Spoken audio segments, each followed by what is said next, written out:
यह कहानी लेखक की कल्पना पर आधारित है।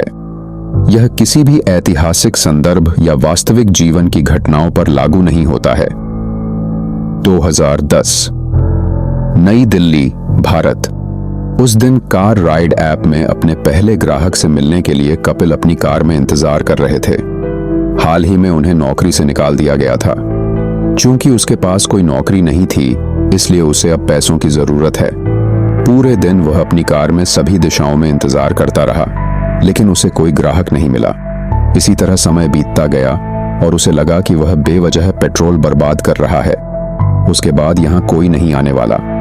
उसने जाकर अपने फोन पर उस कार राइड ऐप को बंद किया और अपने घर के लिए निकल गया। उसी दौरान उन्हें एक सूचना मिली। उसके पास ही कुछ दूरी पर एक वन क्षेत्र में एक महिला को लेने के लिए रिक्वेस्ट आई। कपिल को लगा कि यह जगह काफी अधूरी है, लेकिन कोई विकल्प नहीं है। चूंकि अब उसे निश्चित रूप से पैसों की जरूरत है, इसलिए उसने सवारी स्वीकार कर ली। अब जीपीएस ट्रैकिंग के साथ उसके स्थान पर सवारी स्वीकार करके कपिल ने अपनी कार चलाई। जब वह गया तो रास्ता बिना किसी यातायात के एक सुनसान जंगल की ओर जाता था। रात का समय होने के कारण उसने इधर उधर देखकर कार चलाई। कुछ देर चलने के बाद उसकी कार की हेडलाइट चमकी और उसने देखा कि थोड़ी दूर एक लड़की खड़ी है। उसने सोचा कि यही लड़की होगी और वह उसके पास चला गया। लेकिन जब कार उसके करीब गई तो लड़की काफी दूर चली गई। अब मूल पिकअप स्थान से जब वह थोड़ी दूर चली गई और उसके पास एक जगह पर कपिल ने अपनी कार चलाई। कपिल ने चेक किया कि क्या उनके फोन और लड़की की फोटो एक ही है। उसके बाद उसने अपने पास वाली यात्री सीट की खिड़की का शीशा खोला और पूछा, मैडम, क्या आपका नाम सिया है? तभी लड़की ने चलना बंद कर दिया। जब उसने उसकी ओर देखा तो लड़की ऐसी लग रही थी जैसे वह किसी असमंजस की स्थिति में हो। कपिल के सवाल पर उसने ऐसे सिर हिलाया जैसे वह सिया हो। उस लड़की ने भी धीरे से दरवाजा खोला और पैसेंजर सीट पर बैठ गई। उसने वहां से अपनी कार स्टार्ट की, लेकिन सिया उस बात का कोई जवाब न देकर बस सीधी सड़क की ओर देख रही थी। साथ ही वह अपने हाथ से लगातार अपनी गर्दन को खरोंचती रही।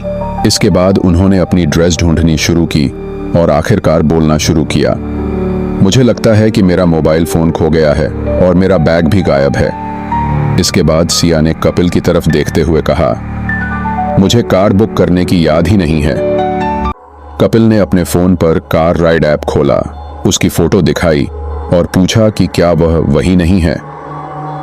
उसके लिए सिया ने कहा, यह मैं हूं।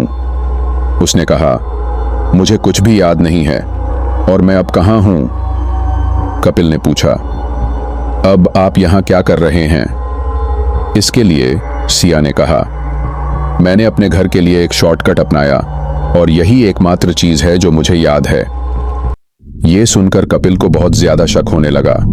उसने देखा कि सिया की आंखें पूरी तरह लाल थीं। उसे लगा कि वह पूरी तरह नशे में है। क्या मेरी पहली सवारी ऐसी होनी चाहिए? अगर यह लड़की कार में बेहोश हो जाए तो मुझे क्या करना चाहिए? कपिल ने अपनी कार से पानी की बोतल निकाली और सिया को दी। उसने उससे थोड़ा पानी पीने को कहा। जब उसने बोतल में देखा तो हैरान रह गई। सिया चिल्लाई और बोतल दूर फेंक दी। ये देखकर कपिल को लगा कि उस लड़की के साथ कुछ गलत हुआ है। वह निश्चित रूप से आश्वस्त था कि कुछ ठीक नहीं था। अब सिया ने कहा, माफ करना, मुझे नहीं पता कि मैंने ऐसा क्यों किया, लेकिन मैं वह पानी जरूर पीऊंगा। कपिल ने यह सब अपने ड्राइवर की सीट पर बैठे हुए देखा।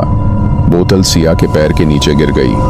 वो उस बोतल को लेने एडवर्टीजमेंट के लिए नीचे झुकी और उसे ले लिया। तभी कपिल को एक चौंकाने वाली बात नजर आई। उसके दोनों पैर विपरीत दिशा में मुड़े हुए थे। यह देखकर कपिल एक पल के लिए कार से नियंत्रण खो बैठे। वह बहुत हैरान हो गया और उसके बाद ही उसे एहसास हुआ कि उसके बगल में बैठी लड़की एक भूत थी। उत्तर भारत में हाल ही में मरे व्यक्ति की आत्मा को भूत कहा जाता है और भूत का पैर विपरीत दिशा में मुड़ जाता है। इतना ही नहीं, इसके पैर तैर रहे होंगे और जमीन को नहीं छू रहे होंगे। सबसे महत्वपूर्ण बात, यह पानी से डरता था।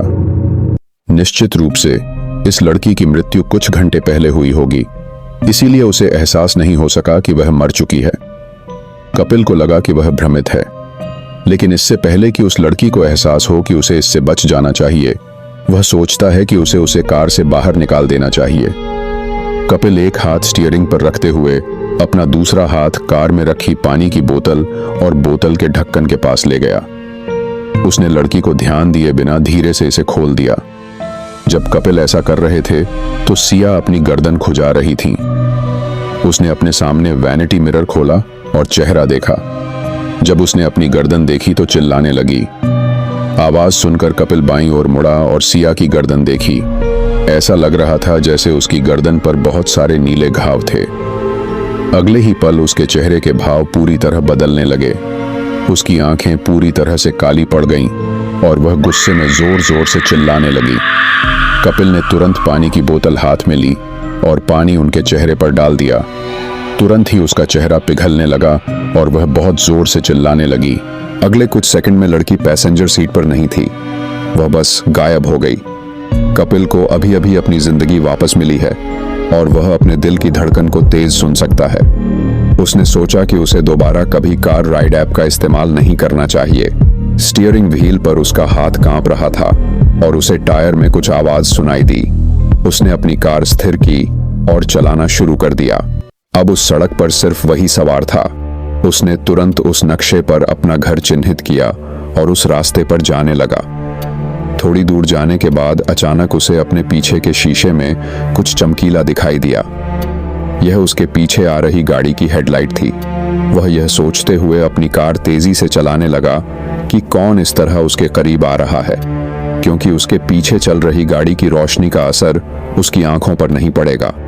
लेकिन फिर भी गाड़ी की लाइट बहुत तेज थी। कार चलाते समय कपिल ने शीशा नीचे की ओर एडजस्ट किया। जब वह ठीक हुआ तो उसने पीछे के शीशे में एक डरावना चेहरा देखा, जिसकी दो काली आंखें उसे घूर रही थीं। कुछ दिनों बाद इस बीच ड्राइवर आदित्य, जो कपिल की कार के पीछे आ रहा था, ने बाद के दिनों में एक जांच पुलिस अधिकारी से कहा, सर, कपिल की कार जोरदार तरीके से जाकर सड़क के पास लगे ट्रांसफार्मर से टकरा गई और मरने से पहले उनकी बेरहमी से मौत हो गई। मैंने उसकी कार में कुछ देखा और इसने मेरे साथ कुछ किया। यही उस दुर्घटना का कारण था। लेकिन जब आदित्य और पुलिस अधिकारी उस कार के अंदर गए और केवल कपिल का शव देखा, अगली सुबह कुछ किलोमीटर दूर जिस जगह पर कपिल ने सिया को उठाया था, पुलिस को वहां सिया का शव मिला। उपसंहार, जो लोग रात में आपकी कार चला रहे हैं, वे सावधान रहें कि आप किसे उठा रहे हैं। कहा जाता है कि ये अशुभ हो सकता है। यह कोई वास्तविक कहानी नहीं है, यह एक शहरी किंवदंती है। शहरी किंवदंती कहानी का मतलब हमारे क्षेत्रों में भूत आत्मा की तरह है। हर देश में उस देश के हिसाब से अलग अलग भूत प्रेत की कहानियां होंगी। हाल ही में एक सर्बियाई डांसिंग लेडी अर्बन लीजेंड ऐसे ही इंटरनेट पर वायरल हो गई। तो पाठकों, बिना भूले अपनी राय कमेंट करें। आपको यह कहानी कैसी लगी कमेंट करके बताएं। क्या आपको डर लगा? मैं आपसे अपनी अगली कहानी में मिलूंगा। अलविदा।